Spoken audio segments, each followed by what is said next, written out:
వనపర్తి జిల్లాలో కొత్తకోట మిల్లర్లు అక్రమ దందాలకు తెరలేపుతున్నారు. వరి కొనుగోలు కేంద్రాల దగ్గర రైతులతో వరి ధాన్యం కొనుగోలు చేస్తూ ప్రభుత్వ ఆదాయానికి కోట్ల రూపాయలు గండికొడుతున్నారు. రైతుల అమాయకత్వాన్ని ఆసరాగా చేసుకుని తరుగు రూపంలో పెద్ద ఎత్తున తూకాల్లో మోసాలకు పాల్పడుతున్నారు. మాయిశ్చర్ ఎక్కువగా ఉందంటూ మాయ మాటలతో రైతుల నుంచి నేరుగా వడ్లను కొనుగోలు చేసి ప్రభుత్వ ఆదాయానికి గండి కొడుతూ కోట్లకు పడగలెత్తుతున్నారు.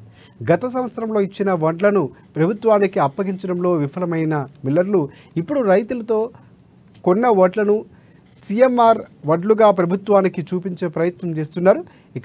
అయితే సీఎం రేవంత్ రెడ్డి ఆదేశాలతో సివిల్ సప్లై అధికారులు అక్రమాలకు పాల్పడుతున్న మిల్లులపై కొరడా జురిపించేందుకు రంగం సిద్ధం చేస్తున్నారు. దీంతో జిల్లా వ్యాప్తంగా ఉన్న మిల్లర్లు తాము చేసిన తప్పులు కప్పిపుచ్చుకోవడానికి నయా దందాలకు తెరలేపుతున్నారు.